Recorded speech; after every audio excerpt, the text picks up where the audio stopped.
I'm your host, Donna Cates, and each week we'll dive into powerful stories, expert strategies, and practical tools to help you take charge of your financial future. Whether you're planning for retirement, navigating a divorce, or simply looking to build your wealth with confidence, this is your space to grow, learn, and thrive. Let's get started with today's podcast. Hello, everyone. Welcome. And I'm excited to introduce you today to Karla Ukman. She's the owner of Artemis Wealth Management. And Karla, I'm really eager to delve deep into your career journey. And before I ask you to give us an overview of your of what you do and why you got into it, I want to let everybody that's listening know that you are an advisor and you are not your father's advisor.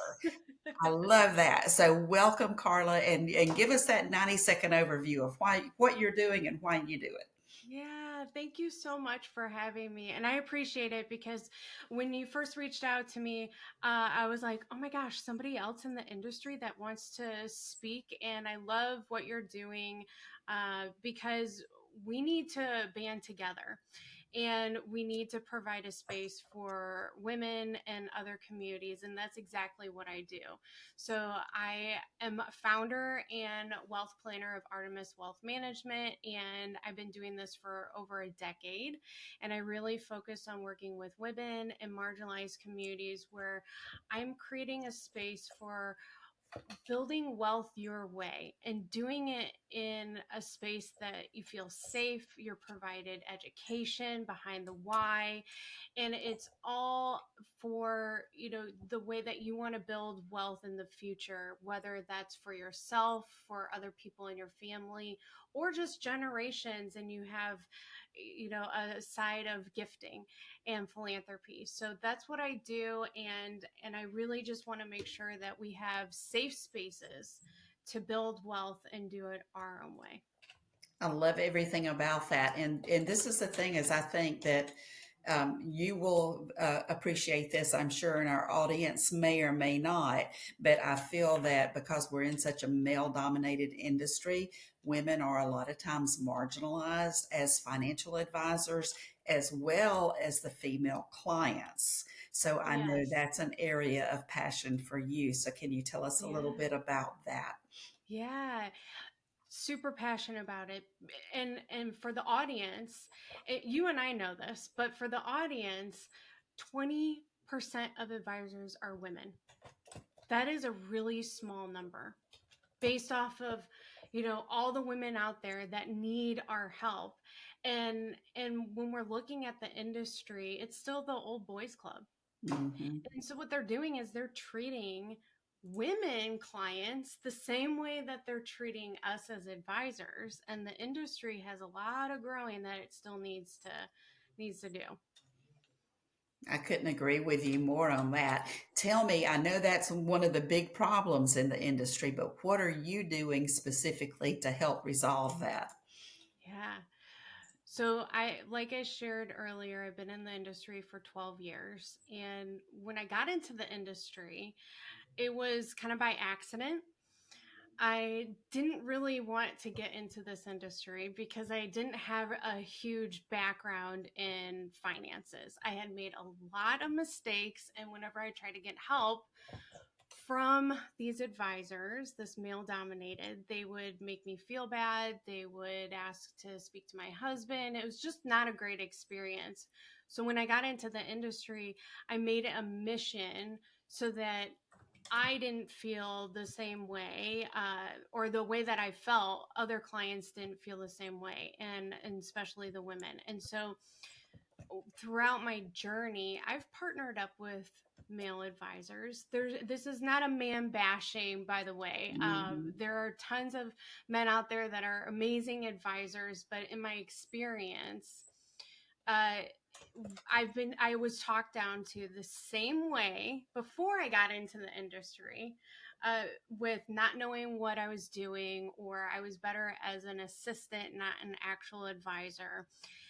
The clicks that the guys have. So they all go golfing, and they all, want to bring you in as an expert advisor, but then they don't want you to come to the meetings, but they want your expertise. And so I had actually had some EEOC claims that I've done in the past against some old broker dealers, which, when I'm using that term broker dealer, the easiest way to explain it in our industry is it's like a realtor, how they have to have somebody hold your license. Well, same type of situation. You had somebody hold your license when I was first in the industry, and calling the guys out, calling this old boys club out is super difficult.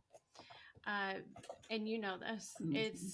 It's just one of those things where it's super difficult for us to progress in this industry because they don't want to take the time or the energy or the resources to change the way that the industry has been shaped for 100 years, because it started out as insurance agents Mhm.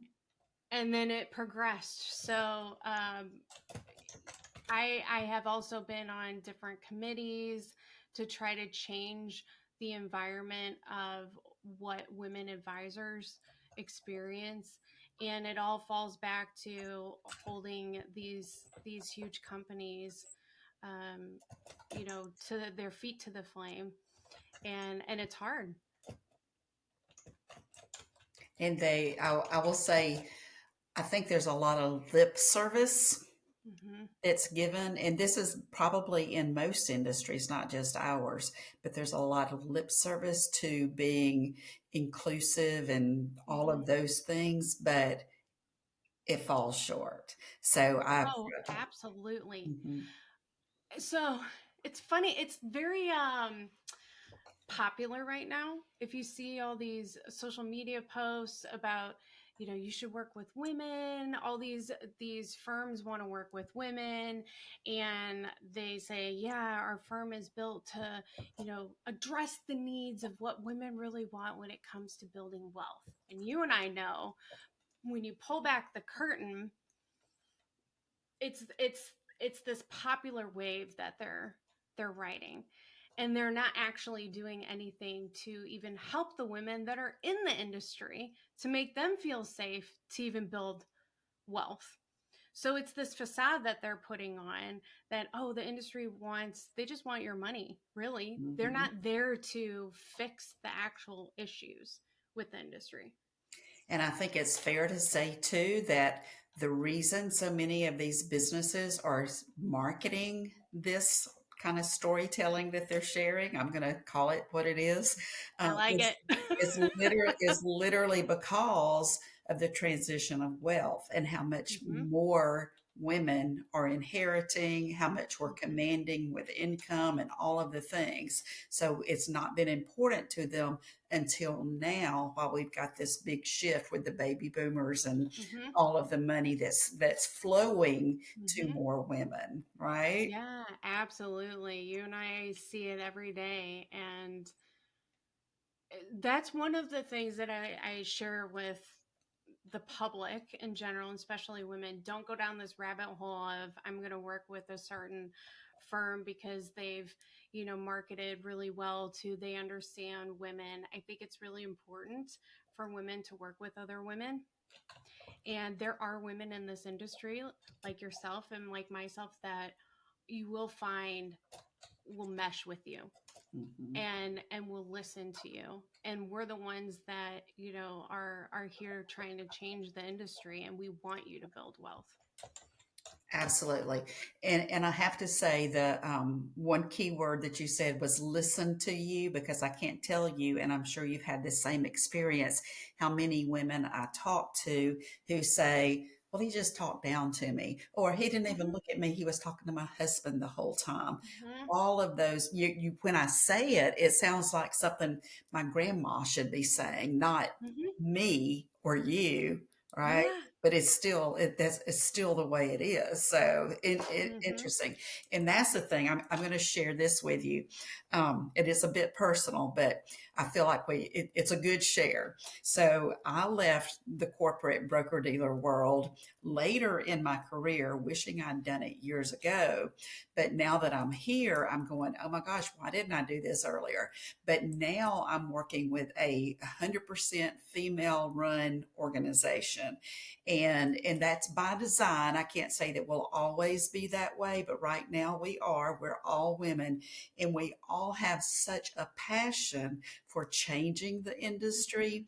And I want people to know, like Karla just said, we are working individually to improve that reality. So hopefully we're not sitting here 10 years from now having the same conversation. But I literally, I totally respect, what you're doing, what you're saying, the experiences that you've had that required you to take action and go against the old boys club. That Hmm. had to be fun.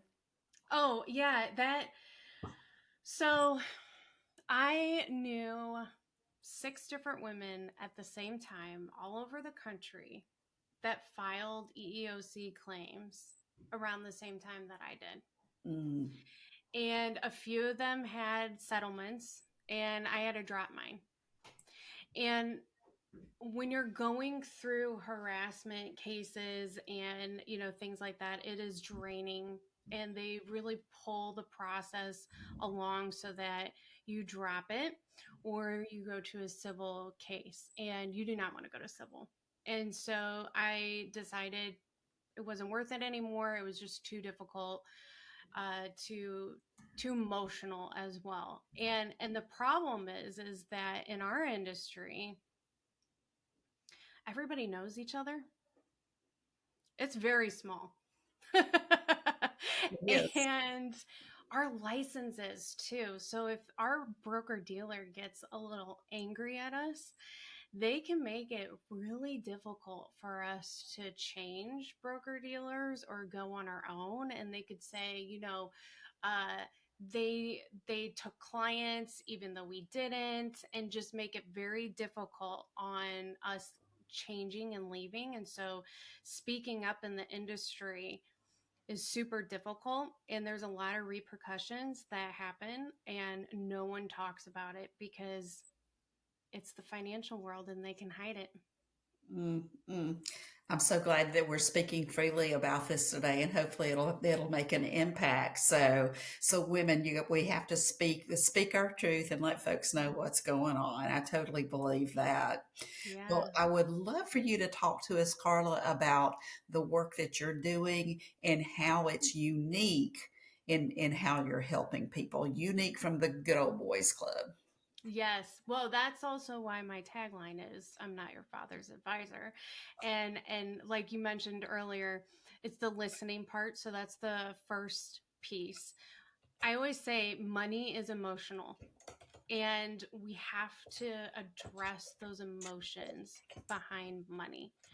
And I have the most analytical clients that come to me. They're like, there's no emotions behind money. Yes, there is. There's always emotions behind money. And so I talk about that. And we talk about really what is your ultimate vision for your wealth? And money is not a bad word. Money gives us power. And how do we create our own journey with having power? And it gives us freedom as well. Money gives us freedom. So we also shift. I talk about shifting our mindset towards money and wealth, and how we can use it as a tool. We're taught at a young age that women aren't good with money. We are good with money. There's been studies that have shown no correlation between men and women when it comes to their spending habits, and when it comes to math as well. We're the same. It's just we spend money differently. So that's also how I work with my clients is, dismantling these myths behind money and wealth. And then we create vision boards for our ultimate wealth journey. What does that look like? Because it's different for all of us. And instead of just throwing people into investment accounts or insurance policies or whatever that looks like, we actually sit down and plan and look towards the future. And this is where building wealth your own way is truly the forefront of how we do it, and then the education. So I'm sharing with my clients, why are we opening up an investment account? How do investment accounts work? Why do you need one investment account over the other? And, what about tax planning? What does that look like? Why is that important? Insurance policies, why is that so important? And so it's just a different experience. And now we know why we're implementing certain wealth building strategies. We're not just being told what to do. We have power over our own wealth building decisions, and it's creating change for future generations when it comes to building wealth. So empowering. And I love what you said about the vision boards. So I've had the experience. It's almost like it's one extreme to the other, almost 100% of the time. People either look at you and say, I know exactly what I want. I know exactly where I want it. I know exactly when it's going to be. They're that focused on the future. And then on the other side, you've got, oh, I don't know. I've never thought about it that way. Okay. Yeah. I mean, and it's amazing. So talk to me a little bit about how you help people that aren't there in their vision yet. How do Yeah. you help pull that out of them? I love that you just asked that question, because I think that most people probably don't have it figured out because it becomes overwhelming. Right. Planning is overwhelming, right? And so we start off small. And I also want to make sure that we're not putting ourselves in these boxes that society wants us to be in when it comes to building wealth. What I mean by that is, so society says you need to have $1 million by, retirement, or $2 million. And so when we start planning and how our vision is for wealth, we have what society wants us to do. And so we start writing down all those goals of what society wants. Well, we actually transition and go, what do you actually want? So that could be a car, that could be a vacation. And we start with actual tangible goals. It could also be, what, I've always wanted to purchase an investment property, or move abroad for a year. So I want us to expand how we look at our money goals, and not just say we need to retire at this time, we need to have so much money saved at this time. It's really what are our ultimate desires in living, and what does that look like? And that's where we first start. And once we start pulling some of those ideas out, then the wheels start turning, and it's like, oh, I want this, and I want to do this, and I want to do that, and that's how we start. And the juices start flowing Yep, and the exactly. creativity opens up. That's fabulous. Awesome. So I want to ask you, where do you see the industry going in the next 5 to 10 years? And I'm hopeful that we're going to have some of these issues resolved. But what are you seeing for the industry as a whole? So I actually do talks to either advisors, CPAs, and attorneys, and it's about the great transition of wealth, and how do different generations, so the Gen X and the millennials and even the Gen Zs, the older Gen Zs, how do they want to be communicated with? And what I'm finding now, and where I see the industry in the next 5 to 10 years, is the more access to advisors is going to be easier, because, like, you and I are virtual. A lot of advisors are still not virtual. I have clients all over the country. I have clients Mhm. that travel all over the world, and I do conferences and workshops for people all over the world. So that aspect of the industry is going to change drastically here in the next 5 years. And then also the way that we're communicating with clients, and the resources. So right now you still have the old boys club, so a lot of them are sending out still letters, doing these like dinner luncheons that you get these postcards for. And even the podcast space isn't as big as I think it's going to be in the next 5 or 10 years for our industry, because we're going to start, seeing the boomers leave the industry, and people like you and I that want to give access to individuals with the financial literacy aspect of things, education, and it's just going to be a better experience. So that's where I see the industry. The only thing that I see downside is that we are going to be in competition with money coaches that are not licensed and influencers that are also not licensed. And that is a real concern for not just us, but it should be a concern for the public, because now you're getting information from unlicensed advisors, and there's no way for you to get your money back from these influencers. There's no way to complain. It's just, that's another thing that our industry is going to have to figure out, to help regulate. Well, and I have to say too that I'm doing podcasts now, and under the big broker dealer, I never would have been allowed to do that. Yep. So you and I are the exception to the rule right this minute. So, and Yep. I'm proud to be I here. love it. We got to take those wins where we can, for sure. For Well, and I sure. love the fact that you've distinguished between the people that are licensed and fully trained to do the work that we do versus those that can kind of talk the talk but don't necessarily have the appropriate licenses. So, and I kind of equate that to, you can go Google anything, but Google and whatever research you pull up doesn't know your situation. So, and even Exactly. with AI, so many Yeah. people are fearful of AI. I think AI is going to be fabulous because it's going to save us so much time and make us more productive. But AI is not human, and it can't have the emotional connection that we must have to do the things that you're talking about.